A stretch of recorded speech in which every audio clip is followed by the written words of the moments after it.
What's going on, everybody? It's Cody. Welcome back to the channel for the two-game Wnba slate on Sunday. 5K to first again.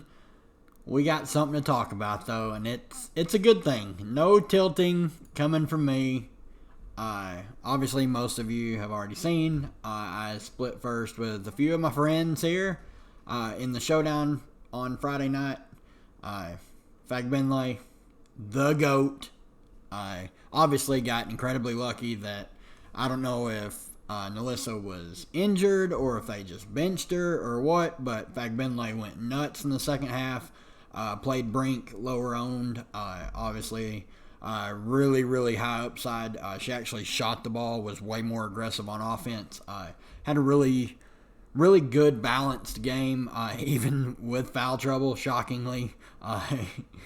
Foul trouble is just something we're going to put with her on almost every slate. Wallace was fine. Mitchell, the free throws at the end are what sent me over the top, I believe. Some stat corrections come in. I think I would have won either way, but awesome to get first in that showdown.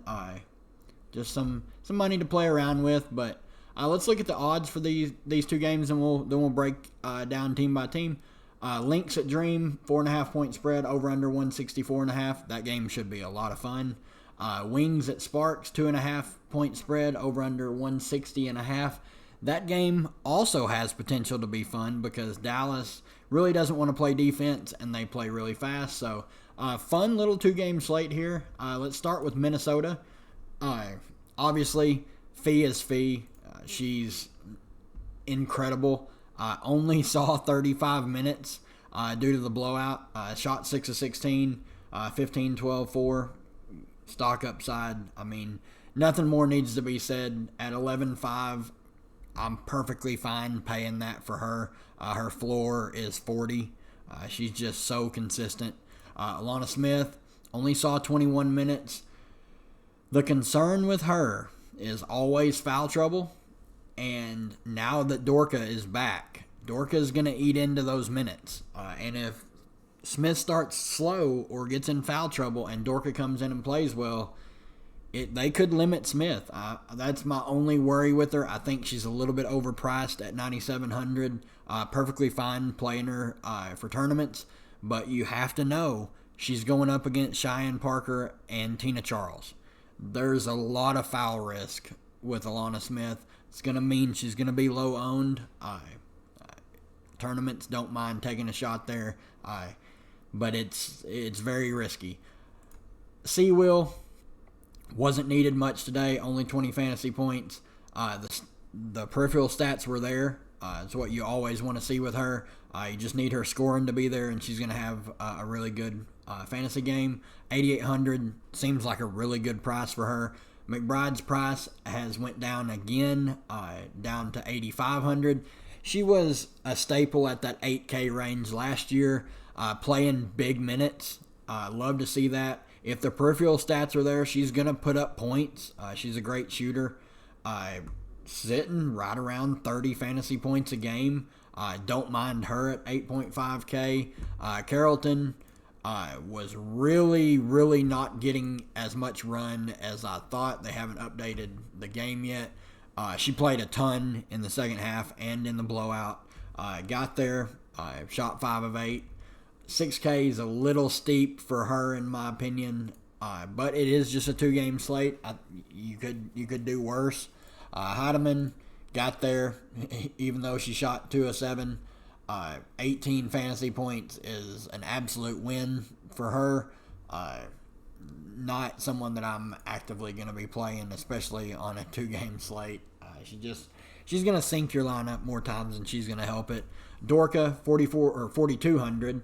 Perfectly fine playing her. She saw 17 minutes in her first game action with the team this year. I would expect that to go up. I would expect her to be playing low 20 minutes every night. 4,200 is just too cheap. She's going to be the absolute chalk value play of the slate.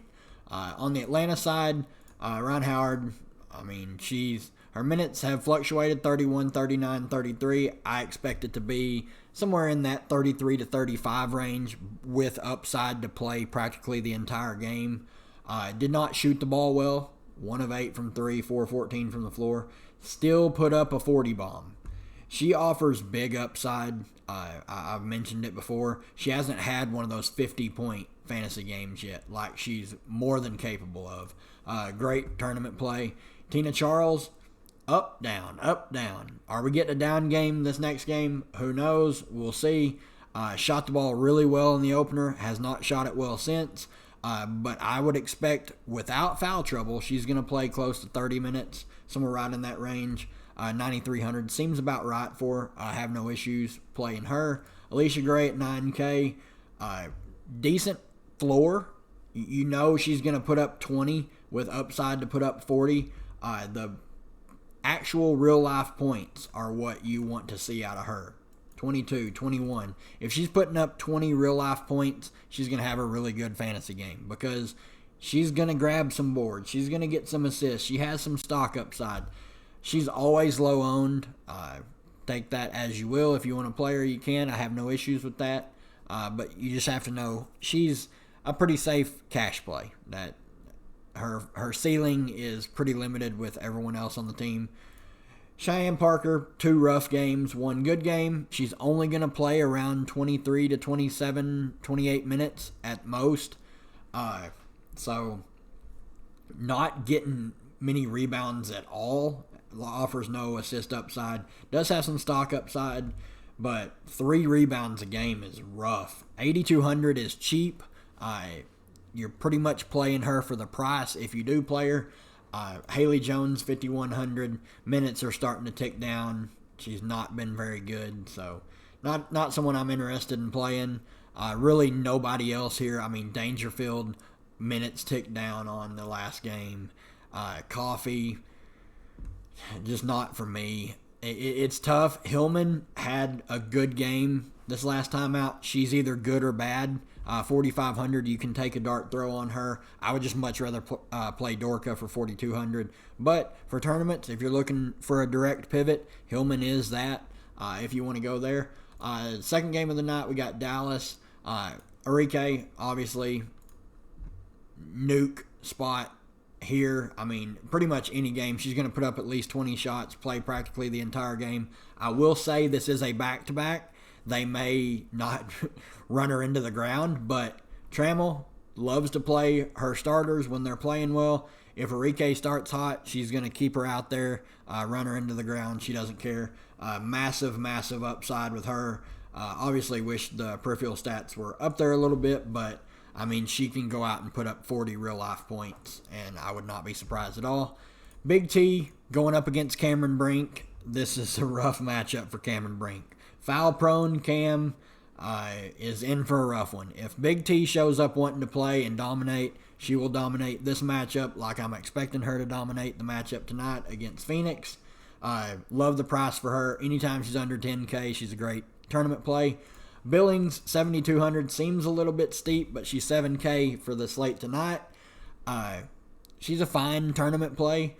Going up against Wnba, she's not the greatest defender, so should have chances. Fine.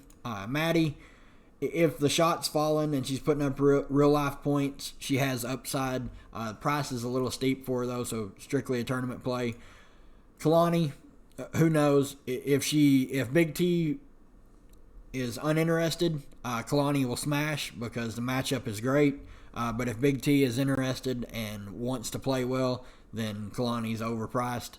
Uzan, playing big minutes, doesn't have that big of a ceiling, but her floor is pretty safe. I'm happy with what she's shown so far, and Trammell trusts her, and that is massive for someone that's under 6K. She's going to play big minutes, safe value play. Suarez, we'll see how the game goes tonight.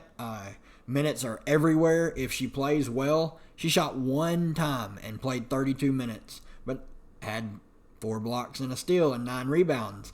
She comes out and shoots 0 for 4 and is getting abused on the defensive end, they'll yank her. They won't stick with her. They're going to go with the hot hand.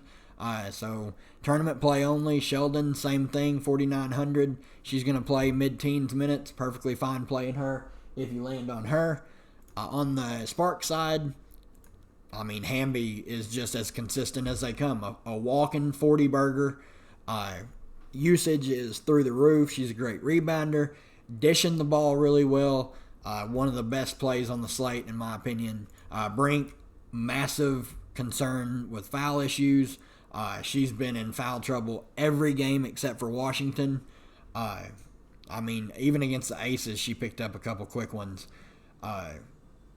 The deal, that's the deal with her, is the upside is there. If she shoots the ball well, she has 30 to 40 point upside because she's so good on the defensive end.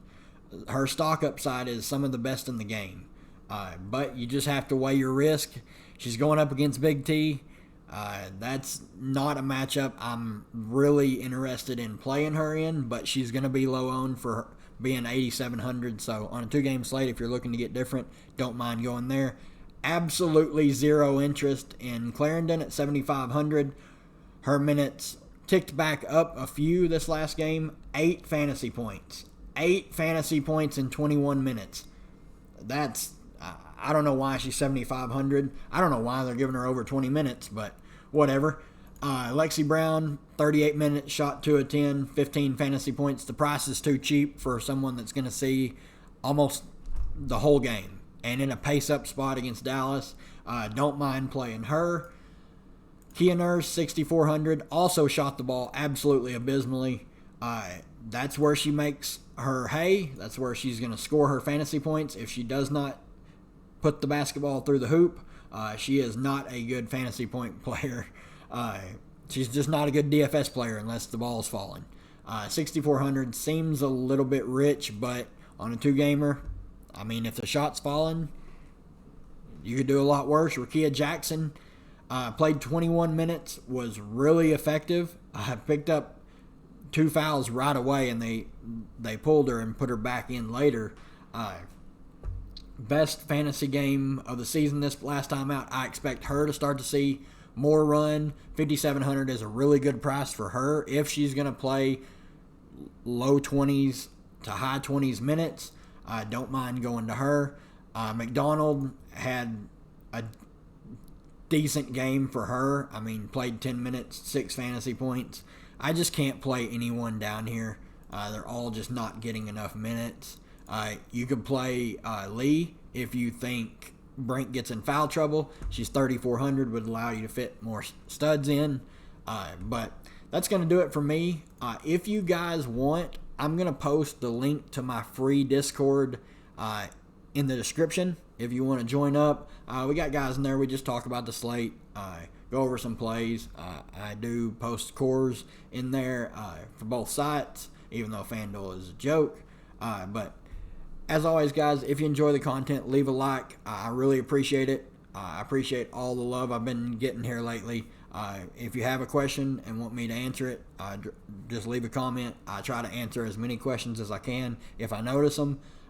Hit the subscribe button on the way to 200. I would love to get there for the end of the month. Let's set a goal that is probably not going to happen, but I would love to see it. But good luck to everybody, and we'll see you tomorrow.